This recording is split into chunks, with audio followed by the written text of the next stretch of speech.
बात उस समय की है जब धनुष यज्ञ हो रहा था और बड़े बड़े महारथी राजा धनुष को नहीं तोड़ पाए। तब विश्वामित्र जी ने भगवान श्री राम से कहा था, उठहु राम भंजहु भव चापा, मेटहु तात जनक परितापा। और तब भगवान राम ने वहां शिव धनुष तोड़ दिया। और शिव धनुष टूटने पर राजा जनक ने कहा कि मैं अपनी अयोनिजा और पृथ्वी से प्राप्त पुत्री सीता को राम के लिए देता हूं। तब राजा दशरथ ने अहिल्यानंदन सतानंद जी से पूछा कि जनक जी ने कहा है कि पृथ्वी से उत्पन्न सीता को, तो हे सतानंद जी आप हमें ये बताइए कि सीता जी का जन्म पृथ्वी से कैसे हुआ। कथम लब्धा भुवा सीता तत्सर्वं वक्तुम अर्हसि। तब सतानंद जी ने कहा कि हे राजन सुनो, आसीत पुरा नृपा कश्चित पद्माक्ष इति विश्रुतः। पूर्व काल में पद्माक्ष नाम का एक राजा हुआ था। उस पद्माक्ष ने देखा कि हर कोई लक्ष्मी के पीछे पड़ा हुआ है, हर कोई धन के पीछे दौड़ रहा है, तो क्यों न मैं लक्ष्मी को अपनी पुत्री बना लूं। तब करके लक्ष्मी को अपनी पुत्री बना लूं। सा चिंतयामास मनांसी लक्ष्मीं कन्यां करोम्यहम। मन में उसने सोचा कि मैं लक्ष्मी को अपनी कन्या बना लेता हूं। और ऐसा निश्चय करके पद्माक्ष तपस्या करने लगे। पद्माक्ष की तपस्या से लक्ष्मी जी प्रसन्न हुई और उन्होंने पद्माक्ष से कहा कि वर मांगिए। तब पद्माक्ष ने कहा कि तुम मेरी पुत्री बन जाओ, दुहिता में भव त्वम। लक्ष्मी जी आप मेरी पुत्री बन जाओ। तब लक्ष्मी जी ने कहा, राजन मैं विष्णु भगवान के अधीन हूं, तुम भगवान विष्णु को प्रसन्न करो, यदि वे कहेंगे तो मैं तुम्हारी पुत्री बन जाऊंगी। तब पद्माक्ष ने भीषण तप करके विष्णु जी को प्रसन्न किया और विष्णु आए और उन्होंने पद्माक्ष को एक मातुलुंग फल दिया। मातुलुंग फल माने संतरे का फल दिया, यानी कि नारंगी दी, और वो संतरा दे करके भगवान विष्णु अंतर्ध्यान हो गए। जब पद्माक्ष ने उस संतरे को तोड़ा तो उसमें से एक सुंदर कन्या निकली और पद्माक्ष ने उस कन्या को अपनी बेटी मान लिया। धीरे धीरे वो कन्या बड़ी हुई और विवाह के योग्य हो गई। तब पद्माक्ष को उसके विवाह की चिंता सताने लगी और शुक्ल पक्षे च ताम दृष्ट्वा पद्माक्षो अचिंतयत्, कस्मै देया मम कन्या ही अस्य योग्यो वरो अत्र कहा। मैं अपनी कन्या किसको दूं, इसके योग्य वर कौन है। तब राजा पद्माक्ष ने अपनी कन्या का स्वयंवर रचाया। उस स्वयंवर में दूर दूर के राजा आए और पद्माक्ष ने उस स्वयंवर की एक शर्त रखी थी कि जो कोई अपने शरीर को आकाश के नीले रंग से रंग लेगा उसी को मैं अपनी पुत्री दे दूंगा। सर्वान् समागतान् दृष्ट्वा पद्माक्ष प्राहतान् प्रति, आकाश नील वर्णेन या स्वांगम परिलेपयेत, ददामि तस्मै पदमेयं सत्यं गेयं वचो मम। मेरा यह वचन बिल्कुल सत्य है कि जो व्यक्ति अपने शरीर को आकाश के नीले रंग से रंग लेगा, मैं उसे अपनी ये कन्या दे दूंगा। पद्माक्ष का ऐसा प्रण देखकर वहां उपस्थित सभी राजा लोग बलात् यानी कि जबरदस्ती उस कन्या का हरण करने लगे। और जब उस कन्या का हरण करने के लिए उद्यत हो गए तो पद्माक्ष ने उन राजाओं के साथ तीव्र युद्ध किया, भीषण युद्ध किया, और उस भीषण युद्ध में पद्माक्ष मारे गए और वो कन्या अग्निकुंड में चली गई। राजाओं ने पद्माक्ष के पूरे शहर को तहस नहस कर दिया, उनके महल को शमशान घर में तब्दील कर दिया,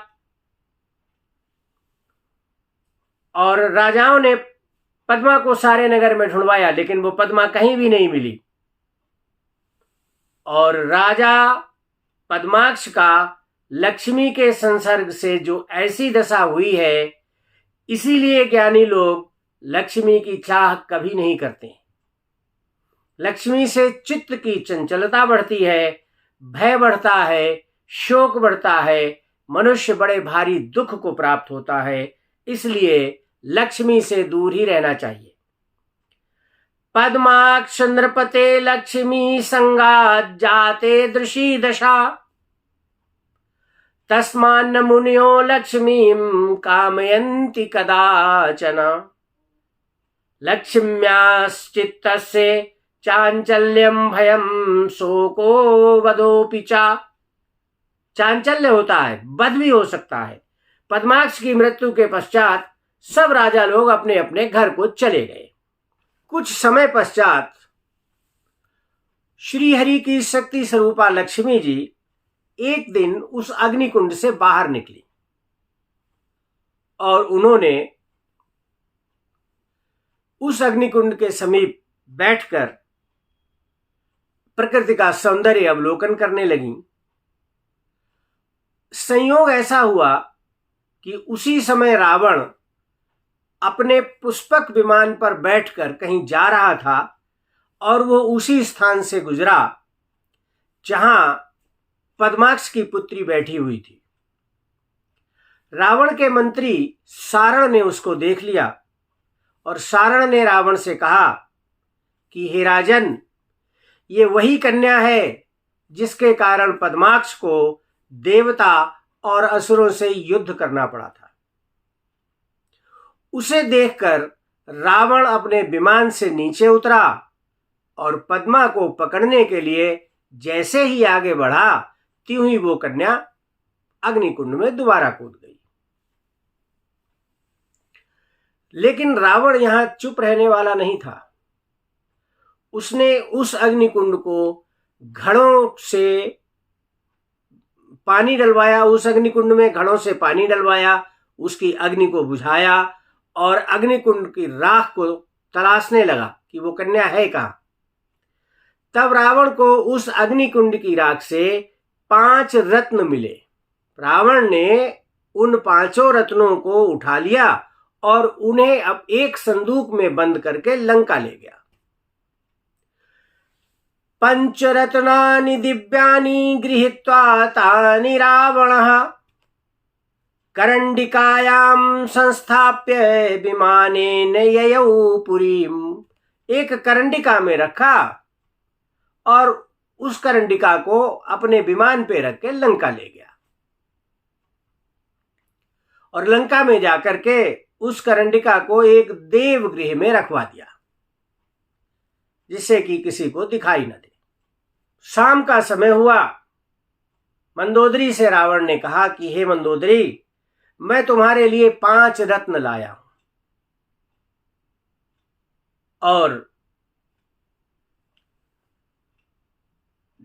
तुम जाकर के देवगृह से वो संदूक ले आओ। उस संदूक में 5 रत्न रखे हैं। अपने पति की बात सुनकर के मंदोदरी मैतन्या उस देवगृह में गई जहां रावण ने कहा था कि संदूक रखा है, और वहां से तुम संदूक से 5 रत्न ले आओ या संदूक को ही उठा के ले आना। मंदोदरी ने उस संदूक को उठाने का बहुत प्रयास किया, लेकिन वो संदूक नहीं उठा। मंदोदरी वापस आ गई उसने अपने पति रावण से कहा कि भाई मेरे से तो ये संदूक उठ नहीं रहा है, अब तुम ही जाओ और इसको उठा के ले आओ। तब रावण वहां गया और उस संदूक को उठाने का प्रयास किया, परंतु वह संदूक जो था रावण से भी नहीं उठा। जब रावण से भी वो संदूक नहीं उठा तो रावण ने कहा ठीक है, चलो मैं इस संदूक को यहीं खोल लेता हूं और वो जो 5 रत्न है इसमें से निकाल के मैं लिए चलता हूं। रावण ने वो संदूक खोला और जैसे ही वो संदूक खोला तो रावण ने देखा कि उसमें एक सुंदर कन्या लेटी हुई है, छोटी सी। उस कन्या को देख के रावण को पद्मा की याद आ गई और रावण ने मंदोदरी से पद्मा की सारी कहानी सुना दी कि किस तरह पद्मा के लिए असुरों देवताओं और पद्माक्ष में युद्ध हुआ था, जिसमें पद्माक्ष मारे गए थे। पद्मा की कथा सुनकर के मंदोदरी बहुत डर गई। उसने अपने पति से कहा कि इस कुलघातनी के कर्मों को जानते हुए भी तुम इसे यहां उठा के ले आए हो, ये हमारे कुल का नाश कर देगी, इसे शीघ्र ही वन में छुड़वा दो, इससे तुम्हारी मृत्यु होगी, मुझे ऐसा जान पड़ता है। मंदोदरी बहुत ज्ञानी थी और इसीलिए मंदोदरी को प्रातः स्मरणीय कहा गया है। मंदोदरी ने कहा दुष्टाम स्वंश घाताम त्यजैनाम सत्वाम बने, इस दुष्टा को तुरंत वन में छोड़ दो जाकर के। रावण ने मंदोदरी की बात मान ली और अपने दूतों को बुला करके कहा जाओ इस संदूक को उठा करके कहीं वन में गाड़ दो जाके। रावण की बात सुनकर के, आज्ञा सुनकर के राक्षसों ने उस संदूक को विमान पर रखा और तब मंदोदरी ने कहा कि हे सचिवों, इस संदूक को केवल ऐसी जमीन में गाड़ना जो गृहस्थाश्रमी की जमीन हो, लेकिन जो जितेंद्रिय हो, क्योंकि केवल समदर्शी और जितेंद्रिय के घर में ही लक्ष्मी चिरकाल तक रह सकती है। और जैसे ही वे राक्षस उस कन्या को लेकर चलने के लिए उद्यत हुए, वैसे ही कन्या बोली यस्याम्यहं पुनरलंकाम राक्षसानां बधाय च निधनाय दशास्यस्य सपुत्रस्य समंत्रिणः। मैं रावण और उसके पुत्रों को मंत्रियों के सहित वध करने के लिए दोबारा लंका आऊंगी। उस कन्या की ये बात सुनकर के रावण को बहुत क्रोध आया और रावण उस कन्या का वध करने के लिए उतारू हो गया, तत्पर हो गया। तब मंदोदरी ने समझाया कि हे रावण, जो कल होने वाला है तुम उसे आज ही क्यों बुला रहे हो? अनर्थ आपका कल होगा, भविष्य में कभी होगा, आज क्यों बुला रहे हो? उस कन्या ने कहा कि मैं दोबारा लंका आऊंगी, ये तो नहीं कहा कि मैं आज ही मार डालूंगी। और अगर तुमने इस कन्या पर तलवार उठाने का प्रयास किया तो हो सकता है ये कन्या लक्ष्मी का रूप धारण करके तुम्हारा आज ही वध कर दे। साहसम कुरुया अद्यैव सत्यायुषि दशाननः भविष्यति वधस्त्वद्य तव नास्य बचो मृषः।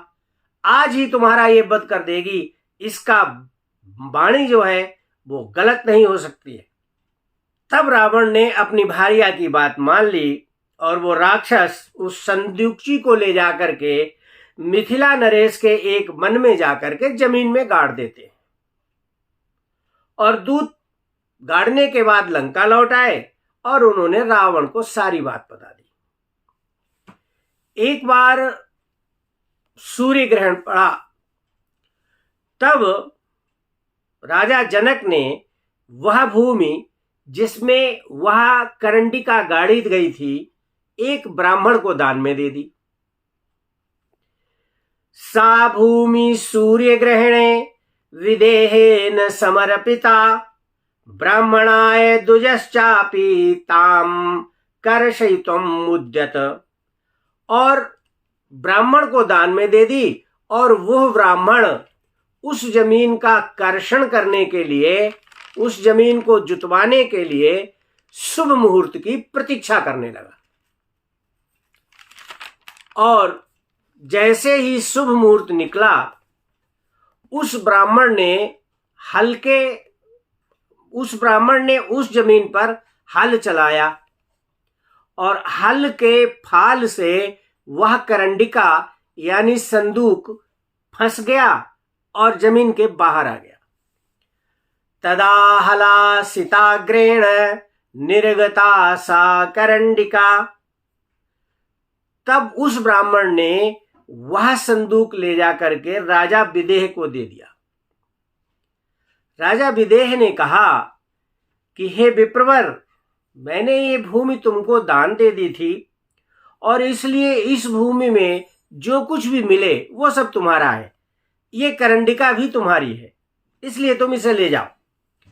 वो ब्राह्मण बोला, हे नृप, आपने मुझे केवल भूमि दान में दी थी, ये धन से भरा हुआ संदूक दान में नहीं दिया था, इसलिए भूमि में जो धन निकला है वह आपका है, इसे आप रखो और मुझे अधर्म में मत डालो। देखिए कितने ईमानदार व्यक्ति हुआ करते थे उस समय। राजा जनक के सभासदों ने कहा कि ये ठीक कह रहा है ब्राह्मण, ये संदूक जी आप ही ले लो। राजा ने वो संदूक ले लिया और उस ब्राह्मण के चले जाने पर जनक ने उस संदूक को खुलवाया, और जैसे ही वो संदूक खोला, उसमें एक सुंदर कन्या देखकर जनक जी आश्चर्य में पड़ गए। तस्याम दृष्ट्वा बालिकाम तु विस्मयम प्राय पार्थिव यानी राजा आश्चर्य में पड़ गए कि संदूक में ये कन्या कहां से आ गई। जनक जी ने प्रसन्न होकर के उसे अपनी पुत्री मान लिया और उसका पालन पोषण करने लगे। जगत में वो कन्या मातुलुंग फल से निकलने के कारण मातुलुंगी, अग्नि में वास करने के कारण अग्निगर्भा, और रत्नों में निवास करने के कारण रत्नावली कहलाई, और धरणी से निकलने के कारण उसका नाम धरणजा या भूमिजा। जनक के द्वारा उस पालन पोषण किए जाने के कारण उस कन्या का नाम जानकी, और फाल के अग्रभाग से प्रकट होने के कारण उसका नाम सीता, और राजा पद्माक्ष की कन्या होने के कारण उसका नाम पद्मा या पद्माक्षी पड़ा।